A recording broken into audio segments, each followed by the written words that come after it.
All right, ladies and gents, welcome back to a special rant from R-TAC and Daughters.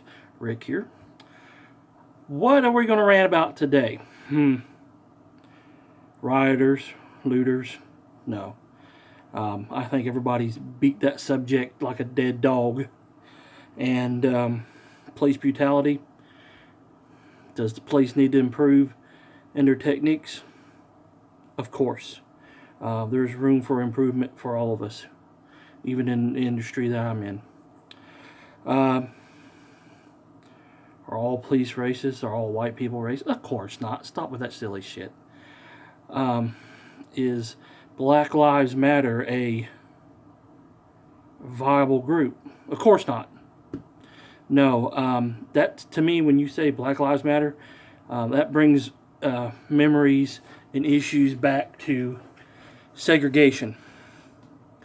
I thought we'd passed that in our part of our history. You know, I'm a child of the 80s, or child of the mid 70s, grew up in the 80s and early 90s. In the 90s I became an adult. So I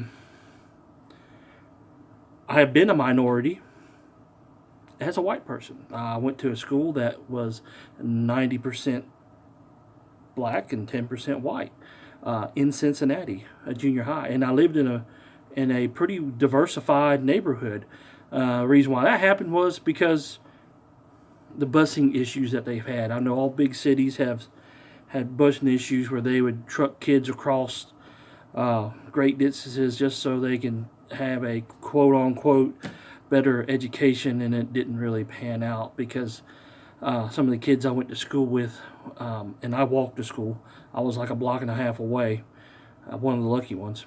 And some of these kids were getting on the bus at 6 a.m., having to get up at 5, and then having a 2-hour ride to school, which kind of made no sense now, or even then, really. But that was that busing policy that they had in Cincinnati at the time.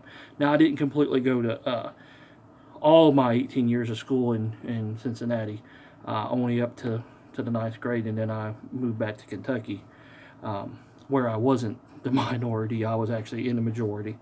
And it was basically just across the river. That was all it was, across the Ohio River. If you know where Cincinnati is, Covington and Newport's right across. I went to school in Newport.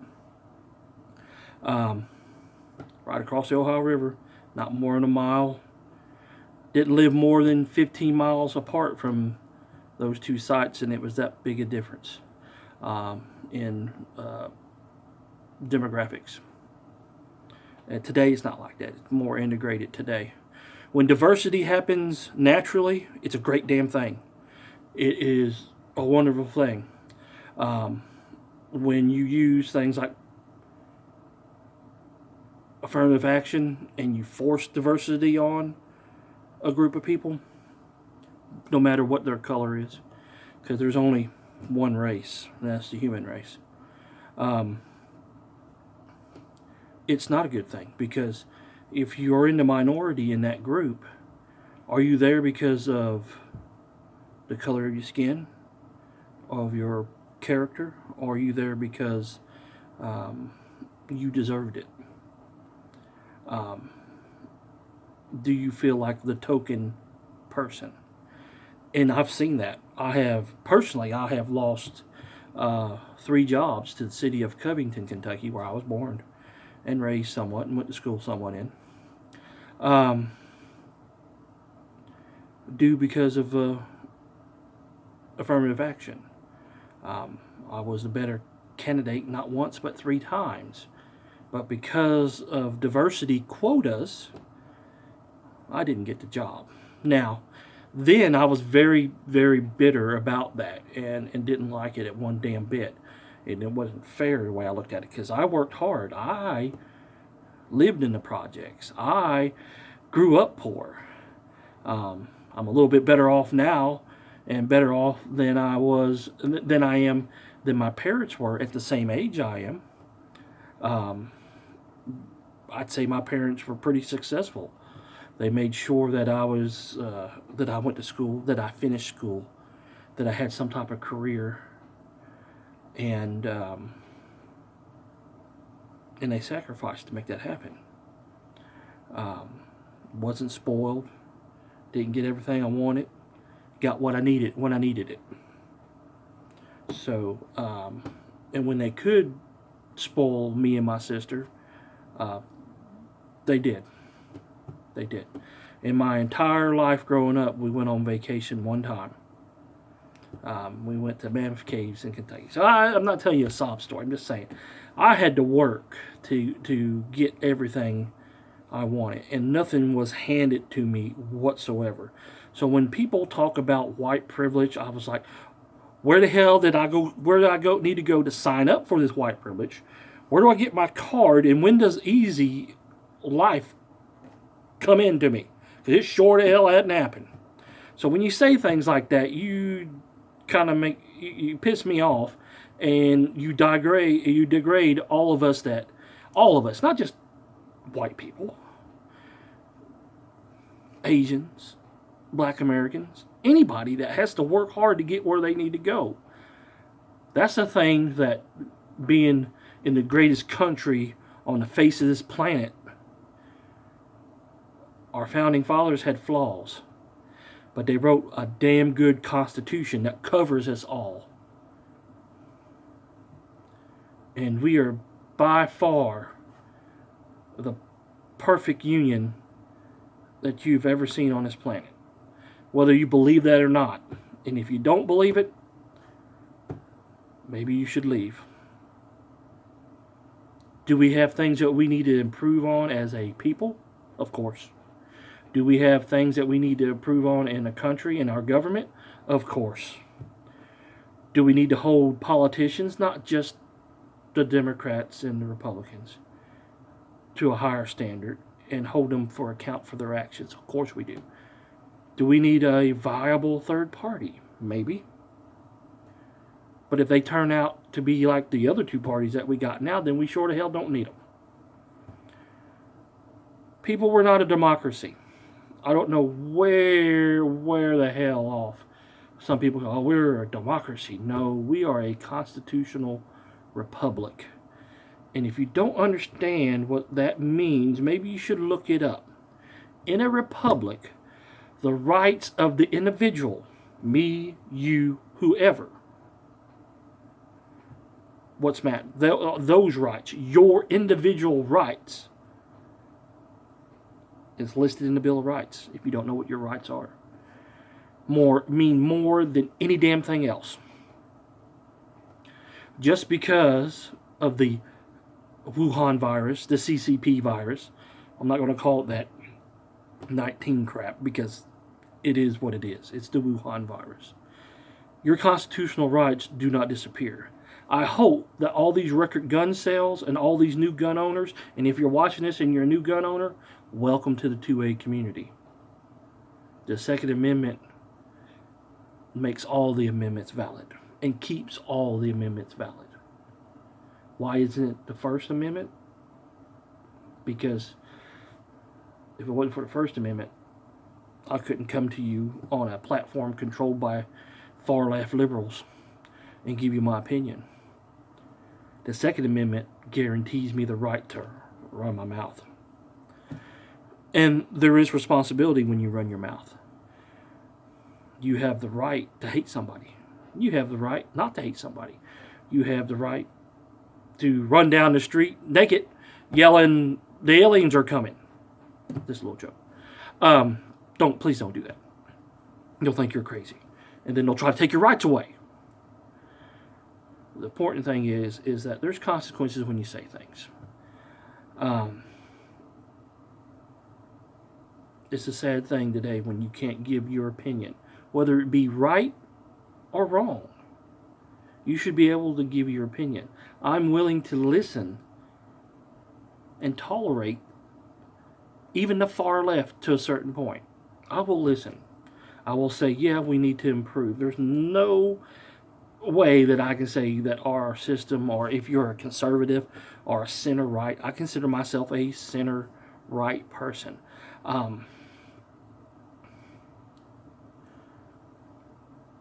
and this will probably, if it's, this is probably, I'm going to put my foot in my mouth here to some people. I really don't care about abortion. And here's why. It is a shame that you feel that you must kill that baby. But I was not put on this earth to judge you.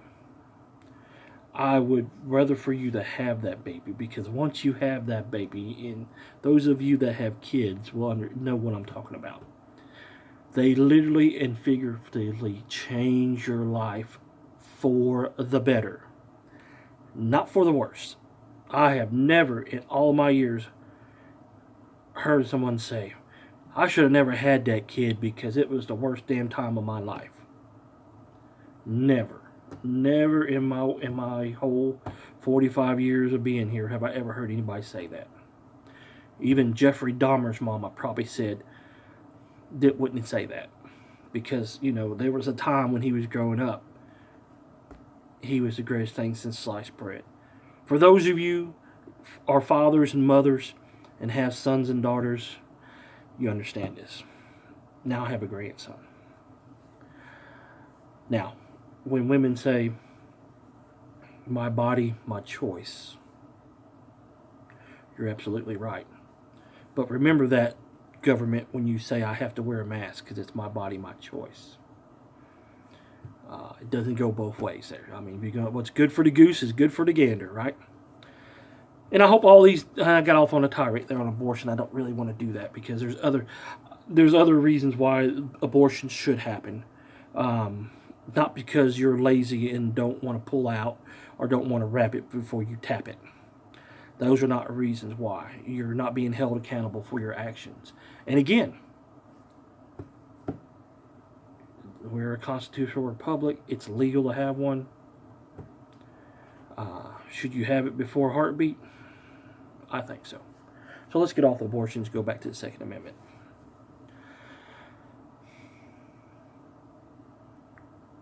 For those who are new to the 2A community, please, there's a ton of videos all over YouTube, all over the internet on how to use guns and gun safety. There's also millions of gun owners out here that you could reach out to who would be more than happy to walk you through any scenario and pass on their knowledge to you. I guarantee you that. If you live close to me, I'd be more than willing to take you to the range. You're buying ammo. But then I've done that with my liberal niece and her husband. I've talked about that before.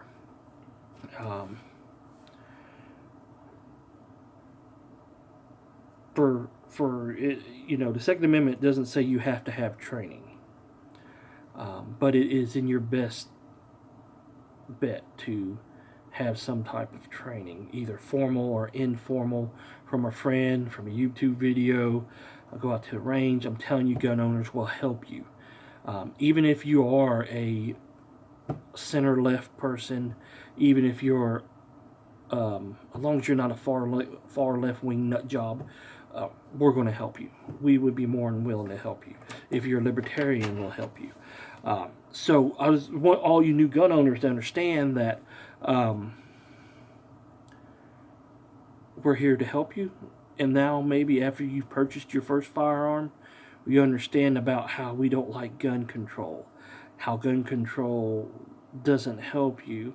You got people screaming defund the police, and then Minnesota, the city council has private security forces protecting them. When that happens, have you ever seen RoboCop with OCP? When you have a private police force, they don't answer to the government. They don't answer to the people. I work for a security company. We answer to the client and what the client wants. So it's a big difference here. Security guards are not cops. You couldn't pay me enough money to be a cop, especially now. There's no way in hell I would do it. Not enough money in the world for me to be a cop. So those that go out there and do it, And I work with cops all the time here. We do training side by side. Some of them qualify us. We qualify some of them. It depends on what your certifications are and all that. Police officers have a lot to deal with, and probably more than what they should. And that goes back to another thing about the McCluskeys, I guess that's their name, whatever they were. Ken and Karen there in St. Louis, Black Lives Matter supporters, which is hilarious because they're out there pointing their guns. Mr. Ken there, that's what I'm going to call him, in his pink polo shirt and khaki shorts. That was a nice Colt AR-15A2 that he had. Now, his wife, which we'll refer to as Karen, she had looked like a stainless steel pistol of some type. I really didn't see a good picture. I'm saying since they have money and he had a Colt AR-15A2, I think she had a Walther PPK. If you know better, put down in the comments what guns you think she had. I know some people said she had a Jimenez, whatever you want to call it. I don't think so. I think it was more of a high-dollar pistol, simply because, well, they're attorneys and they have lots of funds. You see that mansion they lived in? So, and I understand why they protected themselves. Those weren't protesters who broke down and came across into their gated community. To me, those were trespassers. They didn't get violent, maybe because they had guns, and that shows you the benefit of the guns. Ken, yeah, they were some muzzle flashing each other. Lack of training. If you look at the way he was holding his rifle most of the time, his finger was off the trigger most of the time. He was holding it in the low ready position, that we were trained back in the late 80s, early 90s. As a matter of fact, that was one of the ways I was taught to carry a rifle back then in the military. So I don't know if he had prior military service or not, but it looked like he might have. And definitely needs to improve his skills and update his techniques to modern standards. Karen, on the other hand, had no discipline whatsoever. She needs some help. And they're Democrats. And they own an AR-15 with a standard 30-round magazine. I think the Democrats have lost on gun control because of that one guy. Of course, they're going to come after him, but you know what? There were 200 people there. It'd only take 31 of them to overwhelm them and take the weapons away from them. That's if he got one shot off for each. But the best thing here that we came away from this is that they protected their private property. Good job. They didn't shoot each other. Good job. They didn't shoot nobody else. Good job. And nobody challenged them, so they would have to try to shoot them. Good job on the trespassers. Bad on the trespassers for trespassing. So anyway, that's it. What else we got here? Oh, we're going to do another video on a couple other things. I can't believe that the country has rioted over a convicted felon like George Floyd, and not say nothing about those kids that were killed in Chicago. It's very terrible that any child or any parent would have to bury their child. I've not yet experienced that, and I do not want to experience that. So those parents up there, I feel for you that you lost your child. Stop voting Democrat or far left-wing nut jobs up there in Chicago, like Mayor Beetlejuice that you got there. And then we see the Yankee Marshal go on out to Chop, or Chaz, and then he got his chops slapped. Yankee Marshal is definitely a unique individual. Up to that point, I was a fan of him. I watch him sometimes now. I'm not as big as fan. I like the fact that he supports a lot of animal charities, and then that's great. And I have donated that canine pups for the. Basically, there was an animal shelter here in Tennessee that was hit by tornadoes, and he was doing a fundraiser, so I chipped in some money for them. They're not too far away from me. They're in Middle Tennessee, and that's a good thing. He does a lot of good things like his Handguns for Hero program, his giving handguns out to people that are underprivileged, who can't afford a new gun or a gun at all. And I think those are all great things, stand-up things that a lot of other gun channels could do. Um, at some point, I would like to do that. I would like to be able to, hey, go to your local FFL dealer and pick you out a gun. The money or the gun's sitting there waiting for you, something like he does. I think that's a great thing to do. Do I think that a lot of his stances on things are correct? Hell no. It has been real hard to watch him these last 2 months. Him going on about the Chaz and, it's just a block party, blah, blah, blah. Yeah, it's all fun and games until people start getting shot. And, when he went up there and got his phone slapped out of him, he's, well, you're lucky if you don't break that, you're going to be in real big trouble. I'm like, oh, who's going to go get him? The cops sure the hell ain't going in there. I don't know. Sometimes I feel that the Yankee Marshal is definitely a liberal center. He's definitely center left.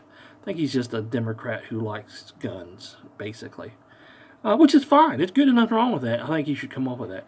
He says a lot of toxic shit that doesn't help the gun community whatsoever, and a lot of other gun tubers do the same thing. So, I continue to watch him. It's been a hard, long time. It's been a hard 3 weeks watching him here, except when he got his phone slapped out of his hand like a little bitch. That was pretty funny. And he backed up. So I'm wondering what he's going to say now that the police have come in and took over the CHOP. So, anyway. And it's something I'm going to say on that, too. If that was a white right-wing group that did that, they would have rolled those boys with tanks within the first 8 hours. Because it was a left-wing nut jobs up there, Antifa. And if you think Black Lives Matter does anything positive for the black community, you're full of shit. If they have, please put in the comments below so I can see what they've done positive for the black community. To me, they're no better than Jesse Jackson and Al Sharpton. They're just another race-baiting group. And another thing about racism, systemic racism, institutionalized racism, all terms made up by race baiters who try to keep racism alive, like that Juneteenth holiday thing they did. I'm a historian. I have a history degree. Never once have I heard of that. And we studied the Civil War, especially here in Tennessee. And I took Tennessee history. So you figured that would have been in something, especially since Tennessee was the last state to leave the Union and the first state to rejoin the Union. You think that would be mentioned in that, and it wasn't. I know it happened in Texas, but still, it's part of the Confederacy in U.S. history, and that's the more important thing. My things on statues is that is inanimate objects like that hurt you or make you feel bad. That's kind of bad. If you're just weak, you wear your feelings on your sleeve too much, it doesn't hurt anything. That right there should be a reminder. That statue is there as a reminder, not of how great the Confederacy was or how great slavery was. That's a reminder that these people fought for an idea that might not have been right. If you think that the Civil War was completely about slavery, you're wrong again. Stop reading revisionist history. The majority of the people that fought in the army of the Confederacies did not own slaves. My dad's side of the family came from Tennessee and Virginia, northern Georgia. None of them owned slaves ever. I've looked back and did the family history and looked. They were all too poor to own slaves, honestly. They had big families, so they didn't have to have slaves. Only those plantation owner type people did. And then if there was a group of people that owned slaves, they only owned one or two. If it was a large family, a little bit well off, that we would consider maybe middle class today. Middle class back then, they might have had one or two. If those big giant plantations that owned hundreds of slaves. Now, I'm not justifying slavery any way, shape, means, or form, but my family also have Irish roots, and they were slaves as well. Um, so, especially since it ain't been no slaves and no slave owners in 155, 156 years, you're bringing up that to try to justify whatever looting and rioting. That's just a bunch of crap. That's just wastefulness. People being stuck at home is why a lot of these went out. You got far left groups. You got, I know everybody says George Soros, and probably wouldn't be a bad thing if he disappeared. Maybe if Israel could get a hold of him and try him for helping the Nazis, that would probably be a good idea. To our Jewish friends, get George Soros, put him on trial for helping the Nazis. Right. I mean, Antifa now is a terrorist group. I think Black Lives Matter should be a terrorist group. Back to that. When you say all lives matter, and that offends somebody who's black, I think that's bullshit. Because my life is just as important as your life, just as important as those black children that were killed in Chicago the last weekend, or shot in Chicago this past weekend, or every damn day in Chicago. So Chicago is like the world's largest outdoor shooting range, and that's sad.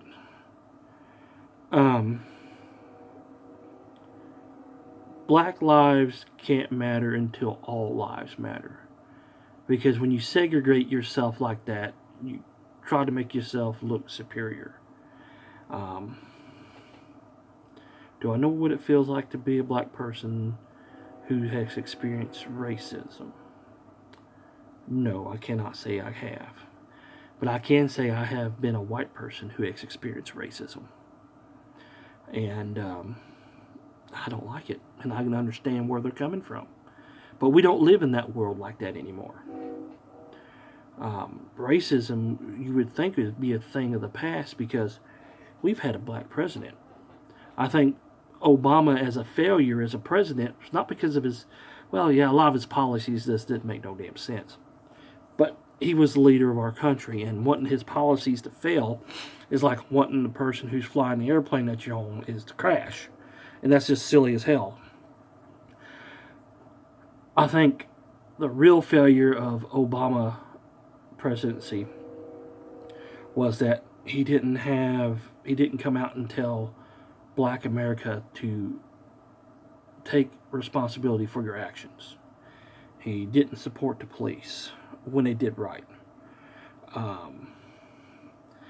He could have fixed race relations to the point where if somebody said you're racist, they would have laughed at you and would never took you serious. Now, everybody says everything's racist, and you taking Aunt Jemima off syrup bottles, and the Indian maiden off the Land of Lakes, and Uncle Ben is gone. Are you motherfuckers going to stop drinking Coca-Cola since it was a Confederate colonel who invented Coca-Cola? Yeah, let's see. NASCAR has hung themselves, literally. I've worked as a mechanic for 16 years before I swapped positions. Those nooses, so-called nooses on garage doors, they're there for a reason. Usually I used to tie bowline knots, if you know what that is, so you can grab it and pull the garage door back down. Because if you put a regular knot in there, it's just going to pull right through. And then when that rope breaks, it's hard as hell to get the garage doors down. If you don't get the ladder out, go up there and close it manually, and then you had to tie a new rope on. So that's a bunch of crap about Bubba Wallace. I think Bubba Wallace is just another Colin Kaepernick type asswipe who's going to want to see racism in everything he wants, in everything he looks at. And that's another thing too. If you go out and look for racist shit, you're going to find it because you're looking for it. So I'm going to wrap this up. Defend yourselves. Defend your property. Defend each other. And it costs nothing to be nice to one another. And then we'll be back with a couple other videos. And then this weekend we'll start doing some more gun reviews. And remember, like, share, and subscribe to the videos, and we'll catch you next time.